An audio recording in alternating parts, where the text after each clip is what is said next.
क्या आपने कभी सोचा है कि आपके द्वारा चुने गए नेता कानून किस प्रकार बनाते हैं? इंडिया के अंदर लॉज कैसे बनाए जाते हैं जिसका आप और हम सब पालन करते हैं? तो चलो आज की इस वीडियो में डिकोड करते हैं how Indian laws are made. तो सबसे पहले लॉ बनते कैसे हैं ये देखने से पहले हमें लॉ कहाँ बनते हैं ये सीखना पड़ेगा। तो चलो शुरू से शुरू करते हैं। ये है पार्लियामेंट। पार्लियामेंट के 3 कंपोनेंट होते हैं, राज्यसभा, लोकसभा, प्रेसिडेंट। ऐसा ही कुछ स्टेट लेवल पर भी होता है, state legislative assembly, state legislative council और गवर्नर। इतना समझ आ गया? अब जो पार्लियामेंट है उसके पास एक लिस्ट है जिसको हम बोलते हैं यूनियन लिस्ट। इसमें 97 आइटम्स होती है जिसके ऊपर केंद्र सरकार कानून बना सकती है। ऐसा ही कुछ राज्य सरकार के पास भी है जिसको हम बोलते हैं स्टेट लिस्ट, जिसमें कि 61 आइटम्स अवेलेबल है। मतलब राज्य की सरकार इन 61 आइटम से कानून बना सकती है। अब एक थर्ड लिस्ट भी है जिसको हम कॉन्करेंट लिस्ट बोलते हैं।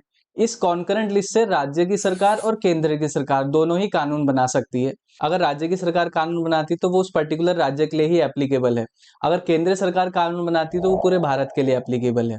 अब समझते हैं कि लॉज बनते कैसे हैं। तो चलो लास्ट तक इस वीडियो को देखते रहना, बहुत इंटरेस्टिंग वीडियो है ये। सबसे पहले हमारी जो करंट गवर्नमेंट है उनमें से कोई मिनिस्टर अगर कोई विधेयक इंट्रोड्यूस करता है जिसको हम लोग बिल भी बोलते हैं, तो उसको हम बोलते हैं गवर्नमेंट बिल। अगर उस मंत्री के अलावा कोई एमपी बिल इंट्रोड्यूस करता है तो उसको हम प्राइवेट मेंबर बिल बोलते हैं। अब बिल इंट्रोड्यूस हो गया लोकसभा या राज्यसभा में।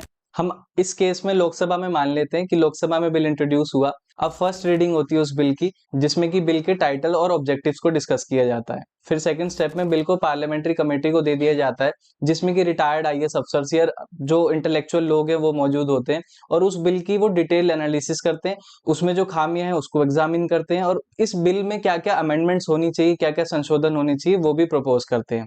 तो सेकंड स्टेप भी कंप्लीट हो गया। अब थर्ड स्टेप में पार्लियामेंट्री कमेटी से बिल दोबारा वापस आता है लोकसभा के अंदर।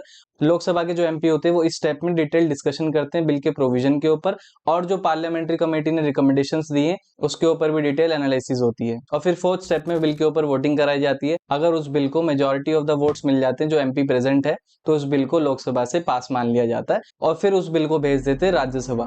अब राज्यसभा के अंदर भी सेम यही स्टेप होते हैं, पहली रीडिंग होती है, फिर पार्लियामेंट्री कमेटी पे वो भी बिल भेजते हैं, फिर उसके बाद सेकंड रीडिंग होती है, फिर वहां पर भी वोटिंग होती है।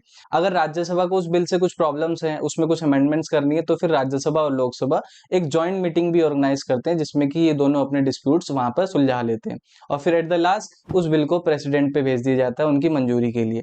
अब प्रेसिडेंट पे यहाँ पर 3 ऑप्शंस होती है, या तो प्रेसिडेंट उस बिल पे मंजूरी दे दे अपनी, दूसरा या तो वो प्रेसिडेंट उस बिल पे कोई रिएक्शन ही ना करे, इसको हम पॉकेट वीटो बोलते हैं, और तीसरा है या तो प्रेसिडेंट उस बिल को वापस भेज दे, उसमें कुछ खामियां बता दे कि इसमें ये खामियां हैं। मान लेते हैं प्रेसिडेंट ने उस बिल को मंजूरी दे दी, अब वो बिल एक एक्ट बन जाता है, मतलब एक कानून बन गया वो। अब उसे सरकार गैजेट ऑफ इंडिया में जारी करती है जिससे कि वो लागू हो जाता है। तो कुछ ये स्टेप्स होते हैं कानून बनने के। क्या आप लोगों को पता थे? अगर आपको इस वीडियो से कुछ सीखने को मिला तो चैनल को लाइक करना, सब्सक्राइब करना। ये आप लोगों के लिए तो फ्री है पर इससे मुझे बहुत मोटिवेशन मिलती है। तो चलो मिलते हैं ब्रेक के बाद।